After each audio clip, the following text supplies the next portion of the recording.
Bonjour à toutes et à tous, bienvenue dans ce webinaire consacré au travail social à l'international. Je suis donc Judith Bourgeois, je suis chargée du développement de l'action internationale au sein de la fondation ITSRS, qui est aussi l'IRTS Île-de-France Neuilly-Montrouge.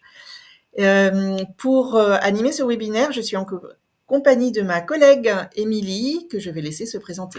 Donc bonjour à tous et bienvenue à ce webinaire. Moi je suis Émilie Plantin, coordinatrice de la filière des éducateurs spécialisés sur le site de Neuilly-sur-Marne. Donc nous allons dérouler ce webinaire en plusieurs temps. Nous avons deux invités, un qui a un petit peu de mal à se connecter qui va arriver, mais une qui est déjà là, qui est donc Madame Ampor Som Eun, qui travaille donc au Cambodge pour l'association Friends International, dont elle vous parlera. Entre autres, Friends n'est pas que au Cambodge, mais là on est en direct depuis Phnom Penh.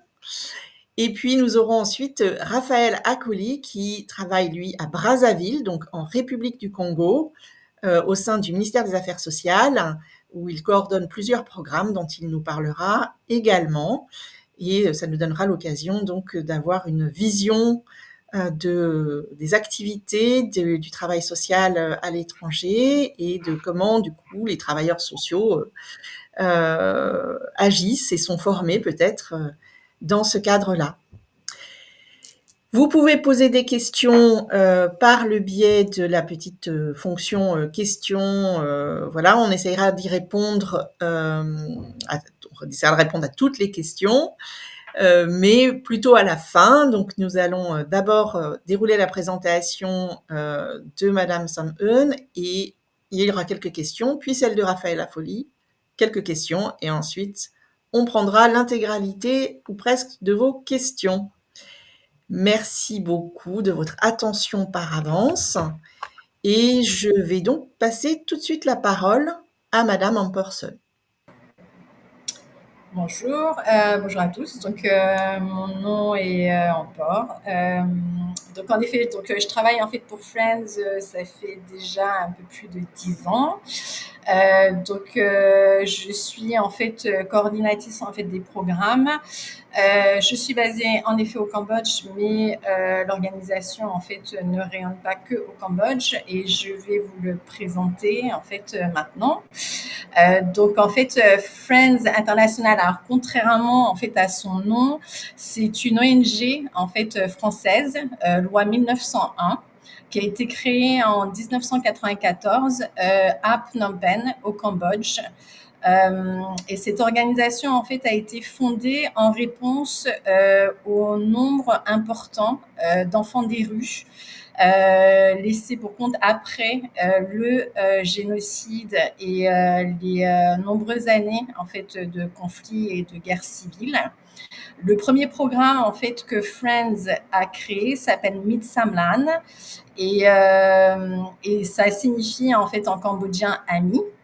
Notre groupe cible principal sont les enfants et jeunes marginalisés au sens large. Ça inclut les enfants et les jeunes qui vivent dans la rue ou qui travaillent dans la rue,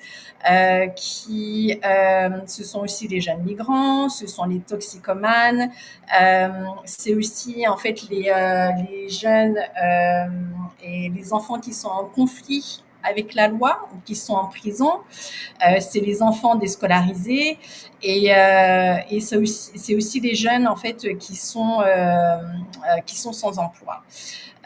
Parce que à Friends on estime en fait qu'un enfant en fait n'est jamais seul. On travaille non seulement en fait avec les enfants, mais toujours en fait avec leur famille. On inclut aussi toujours en fait leur communauté en fait dans le sens large. Et notre mission et vision, en fait, qui est très ambitieuse, c'est de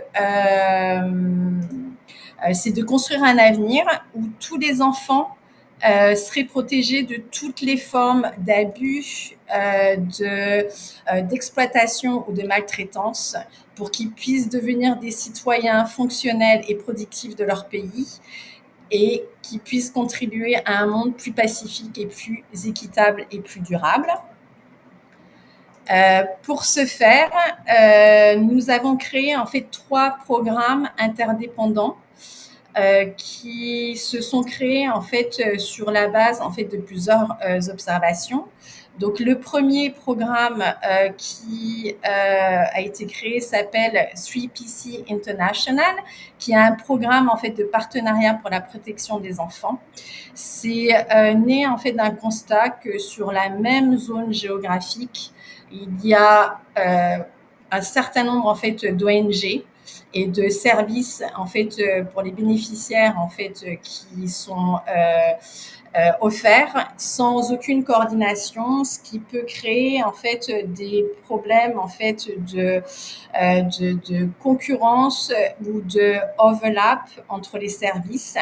De ce fait-là, en fait, ce programme a été créé. En fait, c'est une alliance en fait d'ONG et de services gouvernementaux qui est coordonnée en fait par Friends et qui permet de renforcer en fait les systèmes de protection de l'enfance par le biais en fait de coordination d'efforts, de mutualisation en fait de ressources pour pouvoir en fait être plus efficace en fait sur le terrain et répondre en fait mieux en fait pour nos bénéficiaires. Le deuxième gros programme en fait interdépendant s'appelle le mouvement Child Safe. Et ce mouvement en fait Child Safe a été aussi créé en fait sur la base d'un constat qui est de se dire en fait que très souvent en fait les communautés en fait sont relativement en fait désengagées par rapport en fait à la problématique en fait de la protection de l'enfance. Ça peut être pour des raisons différentes, soit parce que ils ne savent pas en fait comment agir, comment faire, soit ils ne se sentent pas concernés. Et ce mouvement en fait a été créé pour essayer en fait de sensibiliser en fait le maximum en fait de personnes sur à tous les niveaux possibles à travers en fait des campagnes en fait de sensibilisation et des formations pour les sensibiliser en fait à la protection de l'enfance et à les encourager à s'impliquer activement en fait dans la protection en fait des enfants. Et le troisième gros programme en fait que Friends a créé s'appelle Friends Alliance. Donc c'est l'alliance en fait des programmes en fait qui ont été créés et qui sont gérés en fait par Friends. On les appelle aussi en fait les programmes en fait d'implémentation. En fait, c'est des programmes en fait de mise en œuvre. Aujourd'hui, en fait, on en a 6 qui sont dans 5 pays d'Asie du Sud-Est, donc au Cambodge, en Indonésie, au Laos, au Myanmar et en Thaïlande. Et on a aussi 2 bureaux en France et en Suisse. Et ces programmes travaillent en étroite collaboration. Ils sont coordonnés et soutenus en fait par une équipe internationale en fait qui est au siège opérationnel en fait de Friends qui est à Phnom Penh. Et tous en fait adoptent en fait les mêmes services, les mêmes normes, les mêmes qualités en fait de services. Aujourd'hui, là, si vous voyez en fait sur la carte, en fait, au Cambodge, on a 2 programmes. Donc, Mit Samlan, qui était le premier programme en fait qui avait été créé en fait à Phnom Penh en 94 et qui a été localisé en 2002. Kalyan Mit, qui est le programme en fait de Siem Reap, qui a été créé en 2007. Au Laos, nous avon Phunmit. Donc tous les programmes en fait sont des noms locaux qui signifient en fait amis. Au Laos, donc nous sommes à Vientiane et à Luang Prabang. En Thaïlande, nous sommes à Bangkok, à Pattaya. En Indonésie, nous sommes à Jakarta. Et donc, nous avons les 2 autres bureaux, donc en Suisse et en France. Et le petit dernier, en fait, est le programme, en fait, en Birmanie, à Yangon. Donc, afin de répondre, en fait, au mieux aux besoins, en fait, de nos bénéficiaires, nous avons créé un cycle holistique d'intégration sociale de projets que nous avons appelé Saving Lives et Building Futures. Donc, qui sont mis soit en œuvre directement au travers en fait de nos programmes Friends Alliance ou alors en collaboration avec d'autres partenaires, donc Sweet PC ou alors ChildSafe. Pour les programmes en fait Saving Lives, donc ça va être tout, donc Saving Lives, donc sauver des vies, ça va être tous les services en fait qui concernent en fait la protection en fait directe et la prévention. Donc ça va être à travers en fait les maraudes, c'est des interventions en fait qui nécessitent des actions en fait immédiates ou d'urgence, comme les soins médicaux. Ou des accompagnements psychologiques, mais aussi beaucoup en fait d'actions de prévention. Donc au travers en fait de formations et de campagnes de sensibilisation pour protéger, pour apprendre en fait aux bénéficiaires en fait à se protéger en fait des dangers. Donc ça peut être des campagnes au sujet en fait de la drogue, des formations au niveau de la santé reproductive, de la migration, de la protection de l'enfance et des droits de l'enfance. Dans les Saving Lives projets, on a aussi en fait ce qu'on appelle les Child Safe Agents, qui sont en fait un système en fait qu'on a créé parce qu'on pense en fait que les personnes dans les communautés peuvent jouer un rôle clé dans la protection des enfants. Donc c'est pourquoi en fait le système de protection de l'enfance en fait à Friends repose beaucoup sur l'engagement en fait communautaire et la participation grâce à ces agents qui sont des bénévoles, des volontaires dans les communautés qui sont identifiés par nos équipes et leur rôle est de surveiller les situations d'abus et de les signaler ou d'agir directement. Donc la majorité en fait de ces agents sont des femmes. Elles sont issues en fait de divers milieux, vendeurs, conducteurs, enseignants, autorités locales. Et une fois que ces agents sont sélectionnés, nous les formons à identifier, à signaler les cas d'enfants négligés et à garantir une réponse aux besoins urgents et immédiats. Et le dernier service pour Saving Lives, en fait, c'est la réponse en fait immédiate en fait aux situations d'urgence. Ça a été beaucoup le cas pendant la pandémie en fait Covid, pendant en fait les confinements, mais ça peut être le cas aussi en cas de catastrophe naturelle. On a souvent des inondations, par exemple au Cambodge pendant la saison des pluies. Donc là, nos équipes vont aussi intervenir en fait sur le terrain pour pouvoir en fait survenir en fait aux besoins urgents en fait de la population. Donc soit directement en fait via nos équipes, soit au travers en fait de nos agents.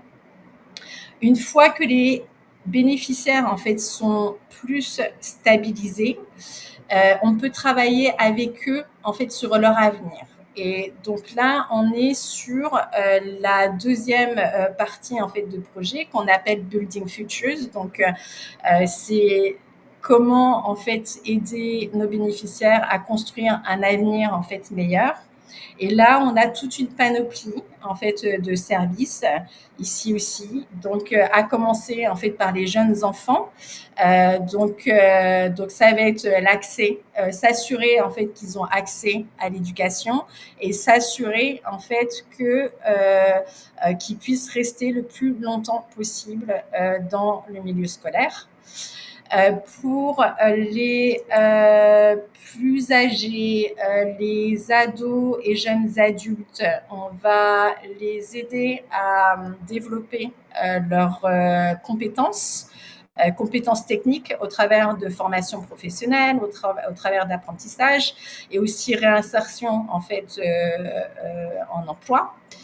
Et pour les familles, en fait, on va les soutenir à mieux, à devenir indépendants et à mieux pouvoir en fait s'occuper de leurs enfants au travers en fait de soutien socio-économique. Donc pareil. Compétences, emploi, réintégration ou aussi en fait leur apprendre en fait tout ce qui est compétences en fait parentales. Et pour les enfants, en fait, qui sont séparés de leur famille, on va s'assurer, en fait, qu'ils puissent, en fait, être réintégrés dans un milieu, en fait, familial. Donc, ce sont tous les services donc, de Friends. Donc maintenant, quelques chiffres pour vous donner une idée un petit peu du rayonnement en fait de l'organisation. Donc au niveau en fait de l'alliance Friends, c'est chaque année plus de 120 000 bénéficiaires en fait qu'on aide. Donc au travers en fait des 5 pays et de nos 6 programmes, c'est 1600 personnes qu'on soutient en emploi et 12 500 enfants qu'on soutient au niveau éducation. Pour le programme SWIPC, nous avons 42 partenaires ONG dans 19 pays, ce qui nous permet en fait d'avoir un rayonnement en fait de 190 000 bénéficiaires, avec un soutien en fait à 3 000 bénéficiaires en emploi et à 34 800 enfants en éducation. Et pour le mouvement Child Safe, c'est 14 000 enfants protégés en fait par an, c'est plus de 2 000 agents Child Safe, avec 20 partenaires ONG qui implémentent le mouvement Child Safe. C'est 77 partenaires business qui implémentent le mouvement Child Safe et c'est 7,5 millions de personnes qui sont touchées par nos campagnes. Donc au niveau autre chiffre, nos équipes en fait aujourd'hui, en fait dans les différents pays en fait où nous sommes, en fait ça représente en fait une équipe en fait de 300, un peu plus de 350 personnes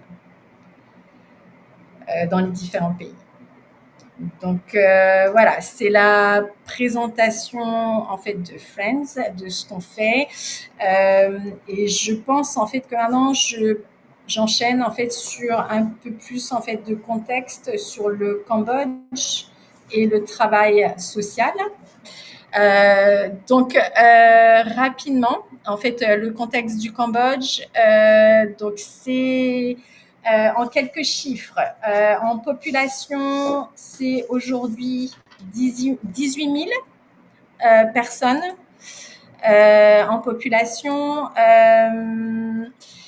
C'est encore un pays en fait qui est un des pays les plus pauvres de l'Asie du Sud-Est. Il y a encore en fait plus de 18% en fait de la population qui vit en dessous du seuil de pauvreté. Donc le seuil de pauvreté en fait il est estimé à moins de 2,7 $ en fait par jour actuellement. C'est une population, c'est une des populations en fait les plus jeunes d'Asie du Sud-Est. Plus d'un tiers en fait de la population est à moins de 18 ans et l'âge médian de la population cambodgienne elle est estimée à 26 ans. Donc population très jeune. Malgré des progrès socio-économiques très importants et très impressionnants en fait les dernières décennies, le pays reste confronté quand même à des grosses problématiques au niveau en fait social et notamment en fait avec la pandémie en fait du Covid en fait qui a contribué à une récession en fait économique en fait sur les dernières années malheureusement. Donc au niveau en fait travail social, il n'y a pas en fait, les formations de travailleurs sociaux est relativement récente au Cambodge. Les premières intégrations en fait de formation se sont faites plutôt dans les années 2010. Donc, vous voyez, c'est quand même assez tard. C'est encore en voie de développement. C'est très très lent. Le rôle en fait des ONG au Cambodge en fait reste très important, que ce soit au niveau travail social, mais aussi formation en fait des travailleurs sociaux. Parce que il y a encore en fait énormément en fait de choses à faire au niveau en fait de la formation en fait formalisée. Il n'y a que quelques universités aujourd'hui qui offrent cette option. Et donc aujourd'hui, nous, par exemple, en fait, en tant qu'employeur, on ne peut pas, bien sûr, se baser en fait sur un parcours en fait académique ou un diplôme en fait officiel. Ce serait beaucoup trop compliqué, bien sûr, pour nous en fait dans nos recrutements. Et d'autant plus en fait qu'on a démarré en fait en 1994. Donc à cette époque-là, il n'y avait vraiment aucune formation en fait pour travailleurs sociaux. Donc pour nous en fait beaucoup en fait dans les recrutements en fait de travailleurs sociaux en fait on va miser sur l'expérience, plutôt sur les qualités humaines, sur la personnalité, donc plutôt en fait sur un potentiel plutôt en fait que sur quelqu'un en fait qui est directement opérationnel. Et au sein en fait de l'organisation en fait Friends, on a développé en fait énormément en fait de formations en fait en interne. Donc les travailleurs sociaux en fait qu'on va recruter en fait vont bien sûr passer en fait par ces formations en fait en interne. Et c'est le cas en fait pour beaucoup d'autres ONG parce qu'aujourd'hui en fait il y a encore en fait un manque en fait de qualification en fait technique au niveau en fait des travailleurs sociaux. Donc voilà.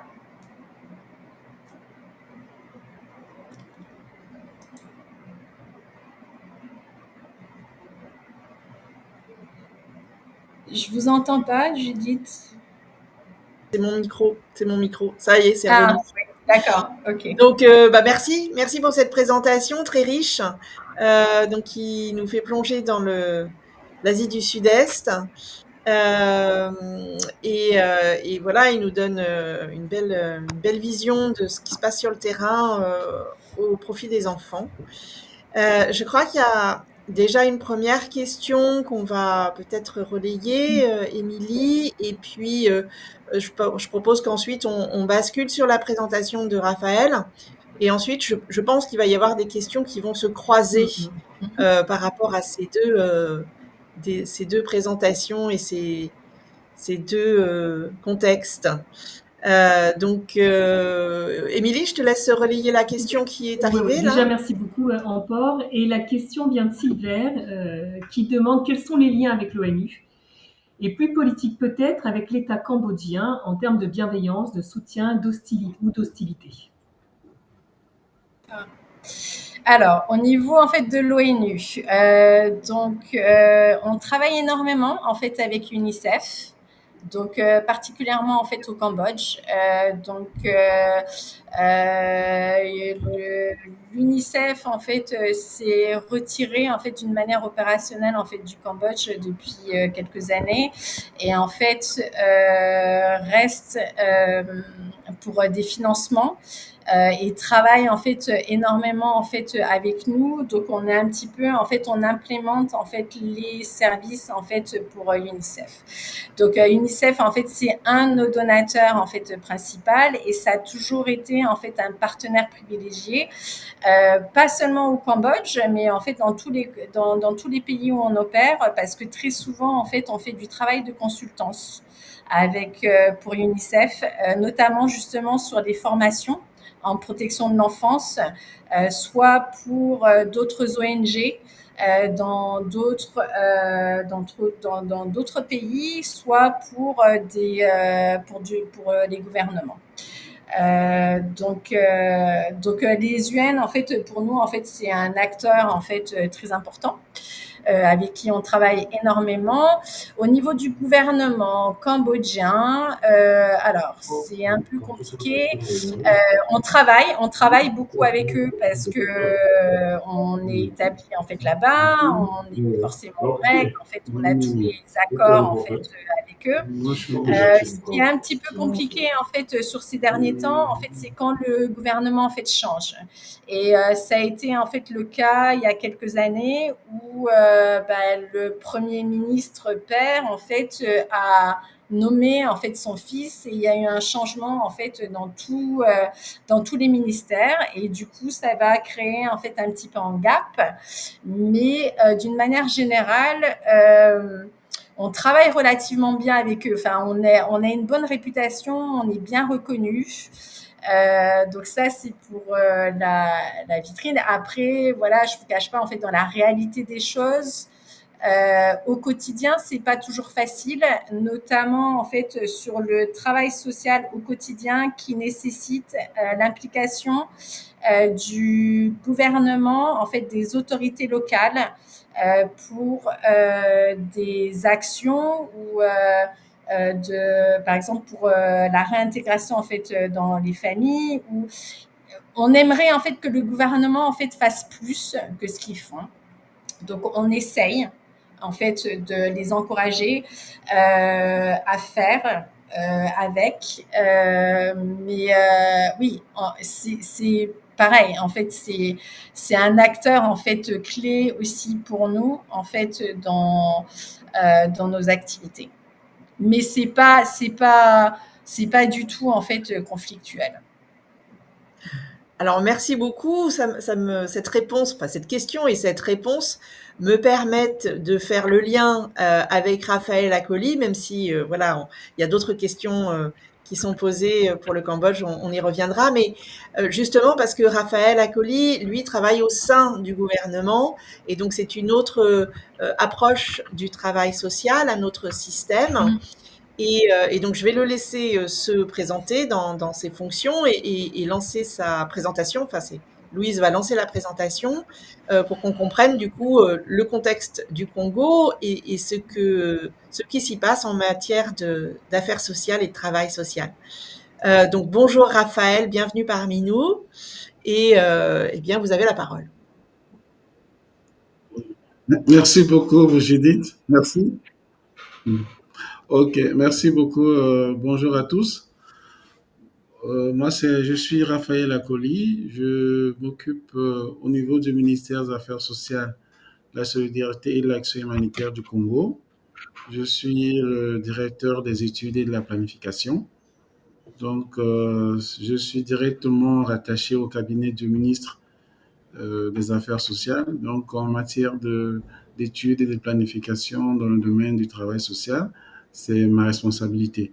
Donc, je m'occupe par rapport à cette fonction d'élaborer des programmes de travail, des programmes annuels, de planifier l'ensemble des activités qui tournent autour de ce ministère-là. Donc, comme Judith l'a dit, je vais échanger avec vous sur les enjeux du travail social au Congo. Donc, si on peut mettre les diapos comme ça, je vais dérouler la chose. Est-ce que ma voix est audible? Alors, Raphaël, on vous entend parfaitement. Donc, de ce Oui. côté-là, il n'y a aucun souci. On a juste un petit problème technique sur le PowerPoint, mais je renvoie pour que ça soit en ligne. Voilà. Et donc, c'est Louise qui est en back-office qui passe les diapos, mais n'hésitez pas à lui dire si vous voulez déjà passer à la prochaine, ou généralement, elle s'adapte à votre discours. Ok, Donc, ça ne dérange pas. il n'y a pas de D'accord. souci. Ok. Mais voilà, donc ça arrive. Et peut-être juste pour rappeler en introduction, puisque Amport nous disait tout à l'heure, le Cambodge, c'est 18 millions d'habitants. Ok. Alors, le Congo, c'est combien de millions d'habitants? Aujourd'hui, nous sommes à 6 142 180. Ça, c'est la population congolaise. Dans, dans une de mes présentations, j'ai pris des données démographiques. On parle aujourd'hui. Ça arrive. Par contre, Raphaël, on a des petits soucis de connexion, je pense. La ligne avec le Congo n'est pas évidente. Je crois qu'on a perdu Raphaël. Peut-être qu'on peut en profiter pour poser une question? Ou on attend encore un petit peu? Oui. Alors, euh, En tout cas, alors, il y a une question qui est un petit peu générale peut-être, Émilie? alors, je peux relayer la question de Sunmi, qui... Non, je pense. comment? Je pensais plutôt à celle de Charline, qui est peut-être plus générale et qui nous permet D'accord, de. ok. Alors oui, Charline, déjà, vous dit bonjour et demande s'il est possible de travailler à l'étranger en tant qu'assistante de service social avec un diplôme d'État français. Alors, je vais peut-être partiellement répondre à cette question. Euh, oui, bien sûr, il est possible de travailler à l'étranger. Alors, en tant qu'assistante de service social, ça va dépendre des pays, puisque le métier en tant que tel d'assistante de service social, tel qu'on le connaît en France, n'existe pas sous cette forme partout. Donc, ça dépendra où. Et puis, évidemment que votre formation et votre diplôme d'État seront très précieux sur votre CV. Parce qu'ils vont dire quelque chose de vos compétences, mais souvent, ça va être surtout les compétences. Votre diplôme d'État en lui-même n'a pas de valeur la plupart du temps dans les pays étrangers, mais vos compétences, clairement, en auront. Et j'imagine que si vous alliez vers l'un de nos intervenants d'aujourd'hui pour proposer vos compétences, elles seraient tout à fait reconnues avec ce diplôme. Peut-être que Amport peut du coup nous dire ce qu'elle en pense. Oui, en fait, ce que je voulais peut-être ajouter, alors déjà parce que je réfléchissais en fait par rapport à la question en fait sur le rôle du gouvernement et la relation en fait qu'on avait. Je voulais juste en fait clôturer en fait le sujet en fait là-dessus, c'est qu'on a fait parce que justement ce que j'expliquais en fait c'est que la formation en fait des travailleurs sociaux en fait au Cambodge est encore en fait en cours de développement. En fait, des ONG en fait comme Friends au Cambodge en fait a permis aussi en fait de former beaucoup en fait de travailleurs sociaux en fait dans les gouvernements. Et nous en fait il y a eu une époque en fait jusque quand la loi en fait a changé où on avait en fait dans nos équipes en fait des travailleurs sociaux en fait du gouvernement donc qui étaient détachés en fait du département en fait des affaires sociales, qui étaient dans nos équipes pour travailler avec nos équipes en fait pour qu'on puisse en fait les former. Donc en fait il y a une collaboration, un écosystème en fait qui est en place, voilà, qui n'est pas toujours parfait, mais ça se déroule bien. Après sur le côté en fait voilà, des personnes en fait qui ont une qualification en fait à l'étranger sur un diplôme en fait qui est reconnu en fait ailleurs pour en fait postuler en fait sur des postes en fait à l'étranger. Mais bien sûr en fait ça dépend en fait des compétences en fait qui sont recherchées en fait par les organisations. Mais nous typiquement en fait beaucoup c'est ce que j'expliquais en fait à Judith. Pour ma part en fait j'ai pas en fait une formation en fait de travailleurs sociaux. Pas du tout. J'ai atterri en fait dans le développement en fait international en fait par un changement en fait de carrière et Sébastien en fait le fondateur en fait c'est exactement la même chose. Il n'a pas en fait un diplôme en fait de travailleur social. Nous la manière en fait dont on forme en fait nos travailleurs sociaux en interne en fait on s'appuie beaucoup en fait sur des ressources en fait externes justement.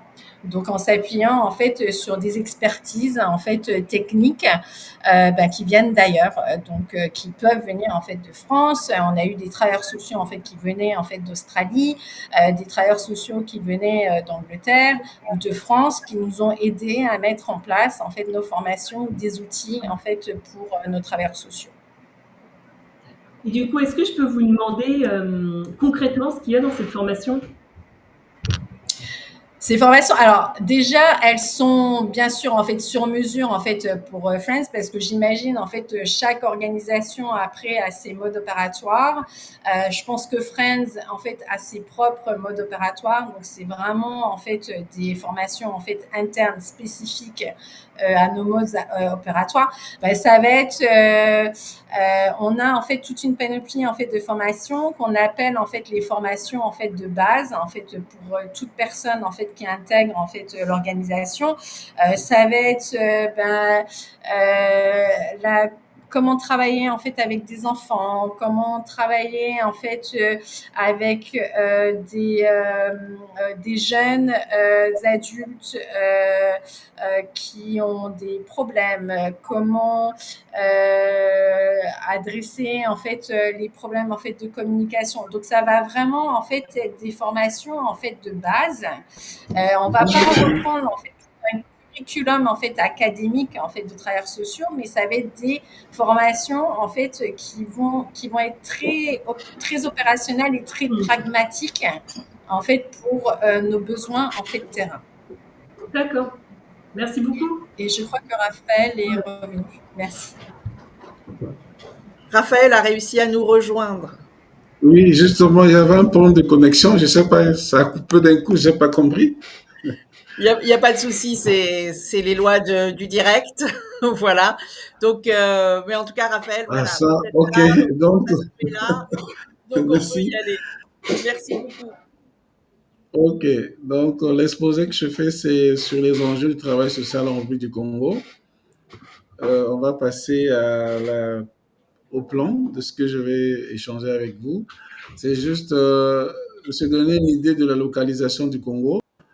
Peut-être parce que très peu de gens peuvent confondre la République du Congo avec la République démocratique du Congo. On va échanger rapidement sur les données démographiques, les évolutions des interventions sociales, la situation de la pauvreté, surtout la situation de la population juvénile. Et après, je vais terminer sur les défis actuels de l'intervention sociale. On va passer. Alors, en termes de localisation, le Congo, la République du Congo, n'est pas à confondre avec la République démocratique du Congo. Vous voyez, c'est juste la carte au milieu, c'est pas colorié. Tout autour, vous avez le Gabon, vous avez la République démocratique du Congo, la Centrafrique, le Cameroun. Le Congo, c'est juste au milieu. C'est différent de la République démocratique du Congo. Donc, il y a deux Congos. Il y a la République du Congo et la République démocratique du Congo. Donc, nous sommes en République du Congo. Diapo. On peut passer à la diapo suivante. OK. Alors, en termes de situation liée à la démographie, comme je l'ai dit tout à l'heure, le Congo, nous sommes autour de 6 millions et la population masculine, comme on dit, c'est 3 millions 49. La population féminine est à 3 millions 92. On comprend qu'il y a plus de femmes que d'hommes au Congo. Et la taille moyenne des ménages ordinaires, on est à 4,10, donc on peut arrondir à 5. Et la population des ménages ordinaires, les données sont là. Ici, c'est les données de recensement général de la population qui a été organisé en 2022. Donc, c'est des données récentes qui présentent un peu la situation démographique du Congo. Diapo. Alors, on va passer à l'autre diapo. Ici, je voudrais insister sur un peu l'évolution des interventions sociales. Pourquoi je parle de l'intervention sociale au lieu de parler du travail social?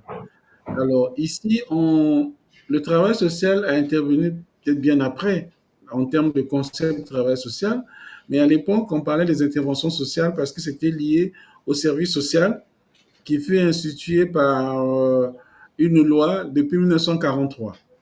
Donc, pour la petite histoire, vous savez que le Congo a été, dans son passé, une colonie française. Donc, déjà à l'époque de la colonisation, on comprend que dès 1953, quand on parle du gouverneur général qui publie l'arrêté portant contrôle et fonctionnement des services sociaux du territoire du moyen Congo, on comprend aisément qu'en tant que colonie, le travail social a été institué déjà dès 1943 et les choses ont commencé à prendre corps à partir de l'arrêté du gouverneur de 1953. On peut avancer. Alors, euh, en termes d'évolution, il y a eu des changements majeurs à partir de 1960 où on était déjà dans la fièvre des indépendances, où les pays colonisés réclamaient l'indépendance par rapport aux métropoles. Et donc, le 19 février 1960, il y a eu donc la création d'une direction des affaires sociales. C'était une nouveauté où on a créé à cette époque-là donc une direction qui s'occupait des questions d'assistance sociale. Et à partir de 1963, là, on a dépassé donc le Congo et son indépendance en 1960. Et donc, à partir de 1963, il y a eu un service social, mais qui était figé dans les activités d'assistance aux nécessiteux, aux personnes âgées, aux handicapés, aux malades et une timide promotion féminine par la couture, l'art culinaire et la puériculture. Donc ça, c'est dans les années 60 où on a commencé à regarder un peu autrement les questions d'assistance sociale. Et en 1979, donc à l'époque du parti, les partis uniques, là on est dans tout ce qui s'est passé après les indépendances, avec les mouvements de libération, avec tout ce qui est adoption du socialisme au niveau des États. Donc, le troisième congrès extraordinaire du Parti congolais du travail, c'était le Parti État, qui a initié donc le passage de l'aide individualisée réparatrice à l'aide promotionnelle, essentiellement communautaire, en combinant trois approches. Donc, il y avait l'approche sociale individualisée, l'approche sociale de groupe et le développement communautaire favorisant la mise en place de la sectorisation. Le concept de sectorisation dans le contexte congolais, c'était que on avait sur l'ensemble du territoire, quand on a du point de vue administratif, on avait des préfectures, des sous-préfectures, on avait des villages, donc le service social obéissait aussi à cette division-là et qu'on appelait après le secteur social. On peut avancer sur l'autre diapo. Alors, depuis les années donc 90 à aujourd'hui, l'intervention sociale ou les interventions sociales se sont un peu réorientées et se fondent actuellement sur ce que nous appelons les 4 P. Donc, on a les questions de prévention, prévention donc de la vulnérabilité, de prévention pour tout ce qui est lié à la situation de pauvreté. On a la protection des droits des personnes en difficulté et on a les questions de prise en charge quand la personne se retrouve en difficulté et les questions de promotion. Promotion ici, c'est promotion vers l'autonomisation, promotion vers l'autonomie, vers l'emploi et autres. Donc ça, un peu à partir des années 80 90 jusqu'à aujourd'hui, c'est un peu cette approche-là qui aujourd'hui oriente un peu les interventions